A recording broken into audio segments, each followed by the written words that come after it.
Hey all, welcome back to my channel. So in today's channel we are going to discuss about queues. Okay, when we go to a recap of what are the type of errors. So basically we have discussed about static arrays, dynamic arrays. In dynamic arrays again we have discussed about dynamic arrays, associative arrays, and now we are going to discuss about queues. Okay, so what is the main disadvantage of dynamic array? Even though in dynamic array the memory is allocated dynamically, but the thing is, when you are allocating the memory is in a continuous format. Like when you are giving it as new of 5, then all the 5 memory locations are created. Even though you are using it or not, but they are being created in during the compilation time. Okay, but that is not the case in case of this associative array. In associative array, what is happening? The memory is being created whenever you're calling that associative array. That means whenever you're inserting some value in that associative array, then only the memory is being allocated, and then the value is being initialized into that particular array. Okay, so that is the main difference between dynamic array and associative array. And also one other main difference is that dynamic array is only used for int data type, only some particular data type. Okay, when it comes to associative array we can use any kind of data type. That means we can use either real or string. Any kind of data type is supported by this associative array. Okay, now coming to queues. Okay, it is very similar to that of associative array, but the difference is, while I am telling about associative array, I have told you that in associative array the memory is not being continuous. That means whenever you are calling it, the memory is being allocated, and when you are not calling that, memory is not being allocated for that particular index. Okay, but that is not the case in case of queues. Even though we are using associative array for large memory, similarly we'll be using queues also when we need a large amount of memory allocation.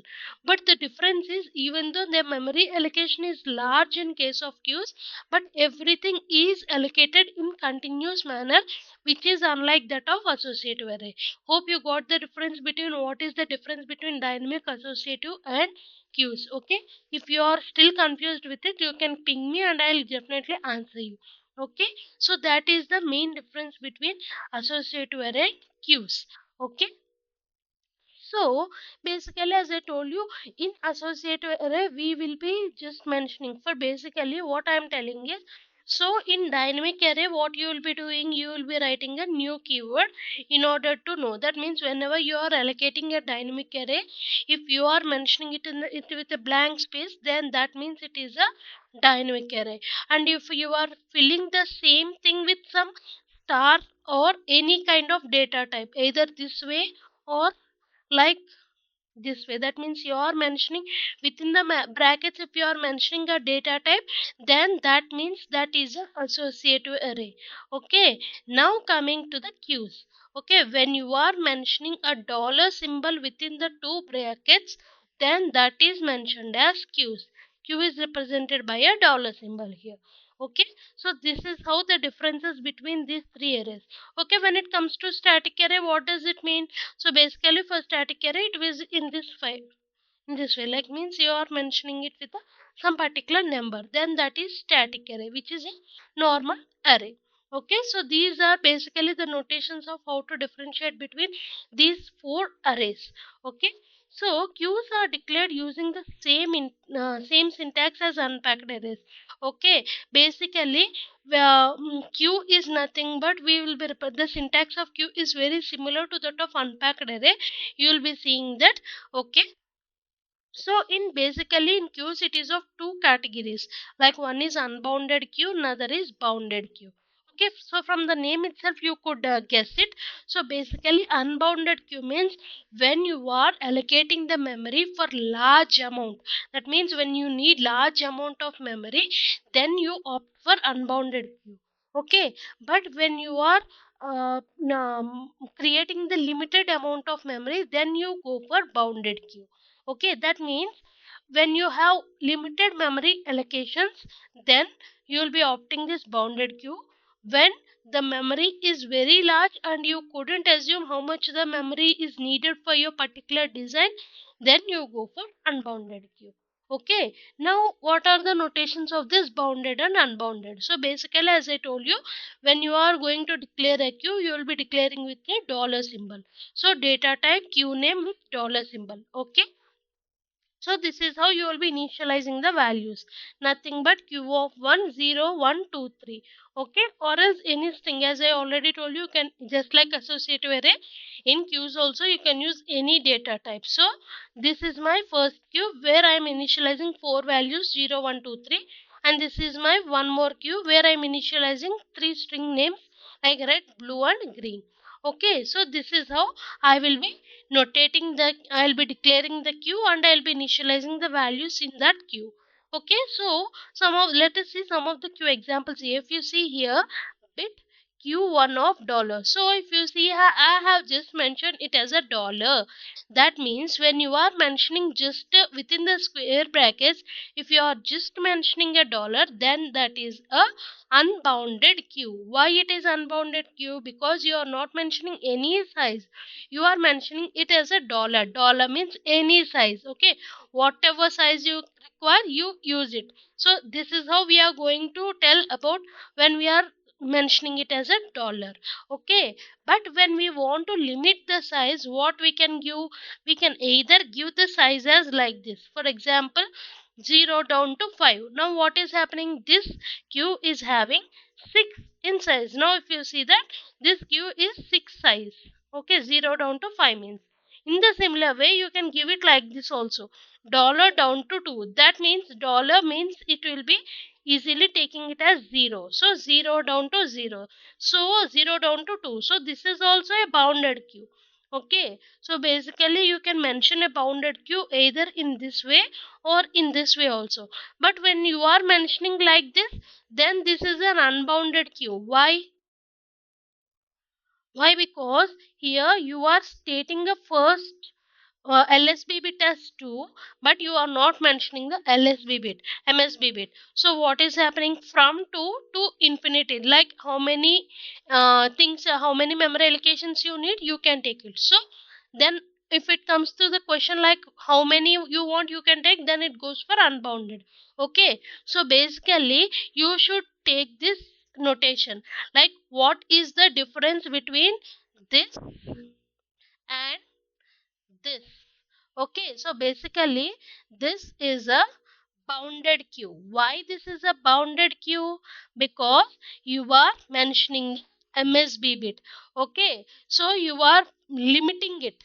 Clear? Yes.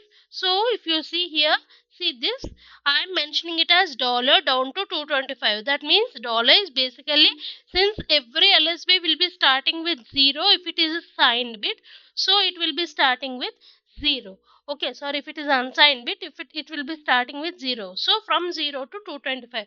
I have kept the limitation for my LSB like 0 to 225. Okay, but when you are reversing it, what is happening, like 0 down to dollar, then this means from 0 to any limitation, there is no limitation, I am telling, from 0 any amount of memory you can use it. So this becomes an unbounded queue. So you have to in interviews or else in any, when you are going for any internship return test and all, they will be asking you this question, because I have seen some 3 or 4 ones attempting wrong about this question. Like you have to know what is the difference between this and this. So this is the bounded queue and this is unbounded queue. Got my point? Yes, if you are having any doubt, you can ping me in the comment box, I'll definitely answer you. So this is about the declaration, and this is the difference between bounded queue and unbounded queue. So in the starting only we have speak about queue is a data type which works on a concept of first in first out. Okay, so basically what is this first in and first out? So queues will be working on a concept called push and pop, which we don't have in any type of dynamic array up until now we have discussed. Okay, so what is this push and pop means? Push means when you want to insert something in your particular queue. Okay, when you want to insert some value in your particular queue, then you can do it by using a push option. Okay, pop means when you want to take away some value from your queue, you can do it by using a pop option. Clear? So pushing means when you want to insert something, popping means when you want to delete or when you want to remove something, you will be using the popping option. So again, in what is in this pushing and popping, you are having some more methods.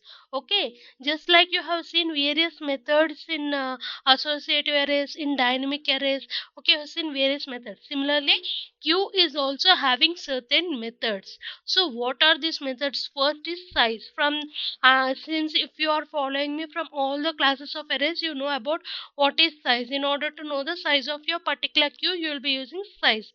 Okay, insert, that means when you want to insert something. Okay, delete, when you want to delete something. Push front, that means when you want to insert something from the front of the queue, then you will be using this push front option.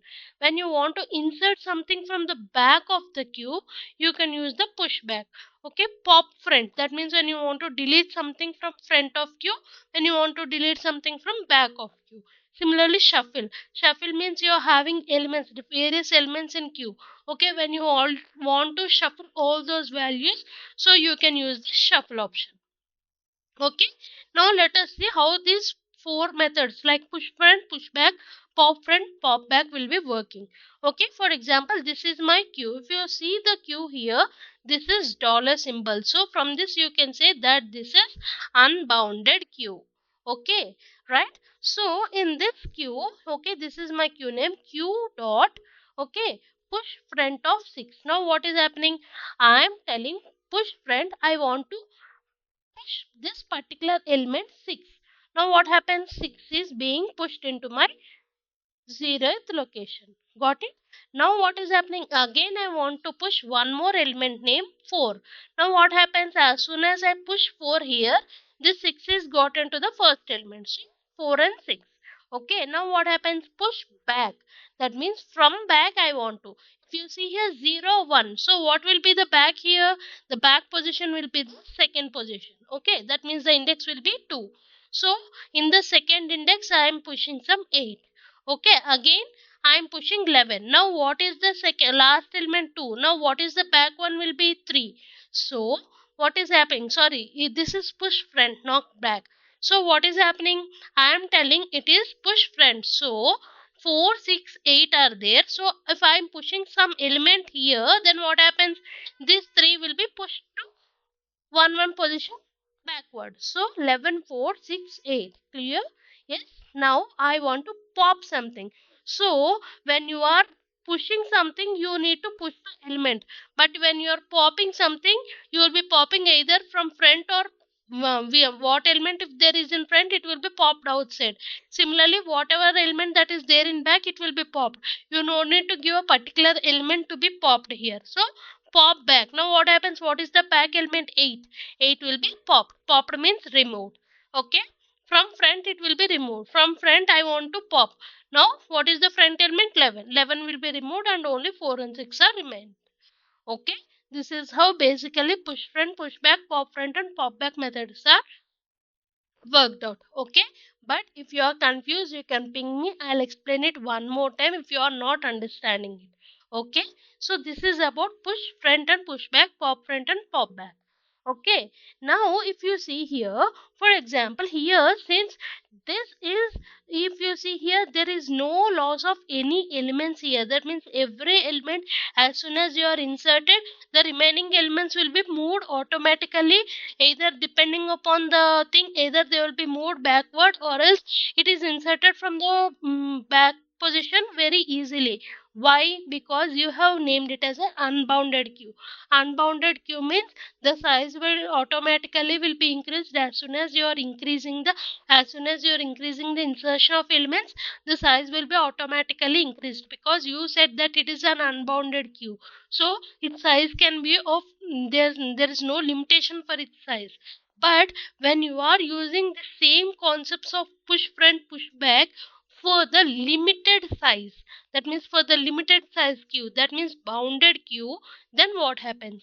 See, if you see here, I have told the same concept here, I have taken the same thing here, but what is the difference is I have taken it as a bounded queue with dollar down to 2. Now if you can understand that dollar down to 2 means the size is 3, so 0 1 2, these are the indexes of this particular one. Now what I am doing, I am just inserting three values into it, like 7 3 1. Fine. Okay. Now what happens, I am doing QU push back 10. That means I am inserting back 10. If you see here 0 1 2, okay, at the third position, that means after 2 I am inserting 10. But what I have done, I have taken only the size as 0 down to 2. So only these three elements are displayed and the last element will be discarded. Why? Because I have limited my size to 2, but I am again inserting from back. That means I want to insert something from back. Since there is no space to insert, so it will automatically discard that particular thing. Got it? But when you do the same thing from front, now what happens from front? What happens? Since there is the chance for when it is front, that means it is being inserted. So since this is being inserted, the last value will be ejected. Okay, that means it is pushed out. Okay, so 1 will be, you will be losing the data of 1 and you will be having the new value like 10. Now your value will be 1073 and the old value 731 is being 1 is being ejected. Got my point? So this is how you will be losing data when you are going for limited bounded queue. Okay, so when you are using bounded queue, okay, while pushing or popping, when you are applying pushing and popping methods, you need to first know what is the size of the queue and what are the elements that are being inserted, and can we have any chance for pushing and popping on that particular queue. You should first see it and you should then go for this pushing and popping methods when it is a bounded queue. But for unbounded queue, there is no need to check those things, because unbounded queue means you can have any much unlimited size you need. Okay, so that is the difference. Now I'm going to explain the queue example. Like I'm going to explain, since we have seen all these methods, okay, I'm going to explain in one example for all these methods.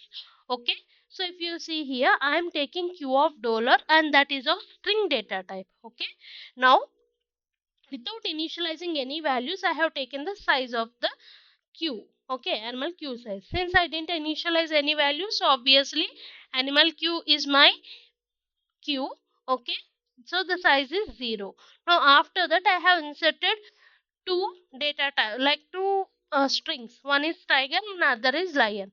Now what is the size? The size is 2. Clear? Yes. So then I'm going to use my methods like insert method.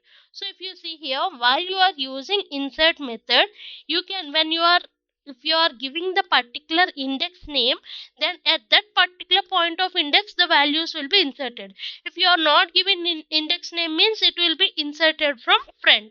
Okay, that means from the starting only it will be being inserted. So basically, if you are giving 1 comma elephant, now what happens?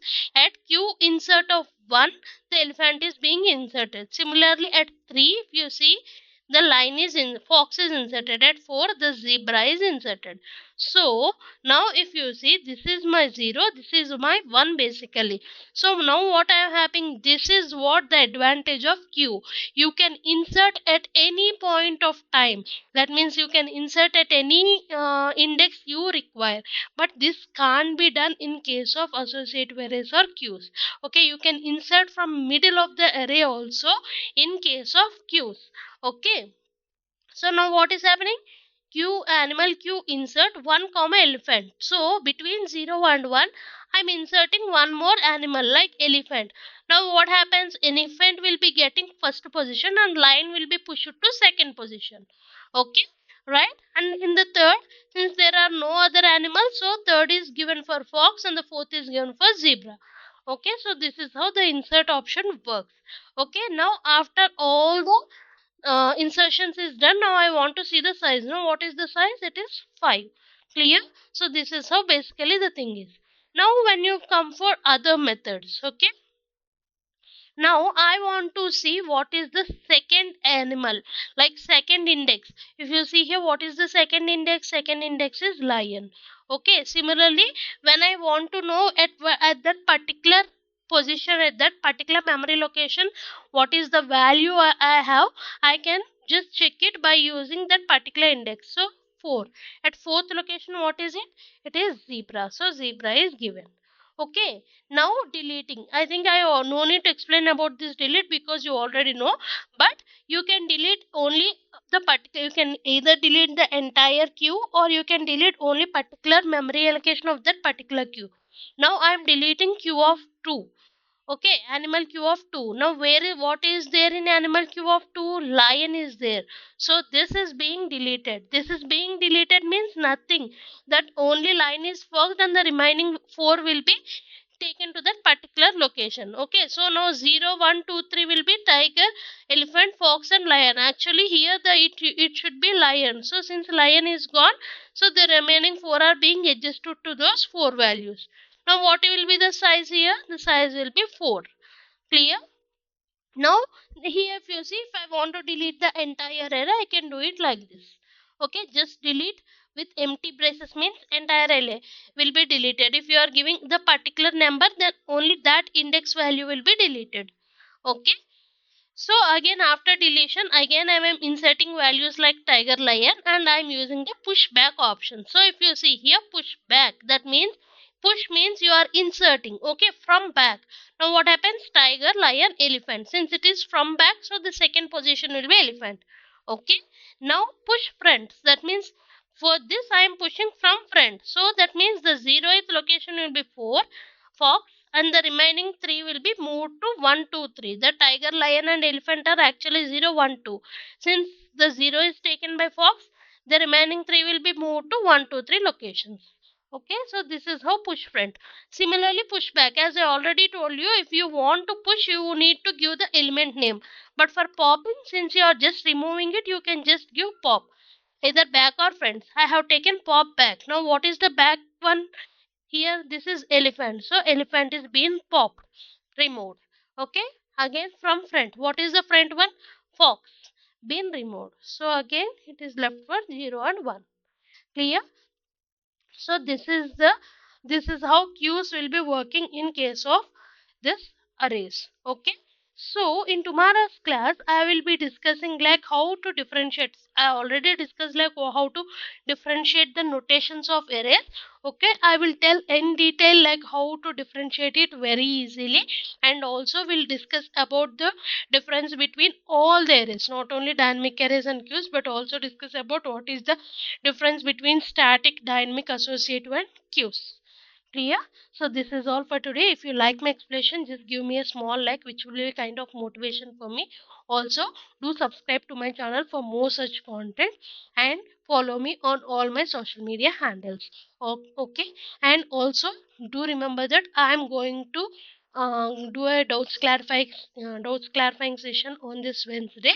So if you are having any doubts on all the topics that I have explained up until now, you can ping me in this comment box or in my Instagram or my LinkedIn ID. Okay, also. Thank you.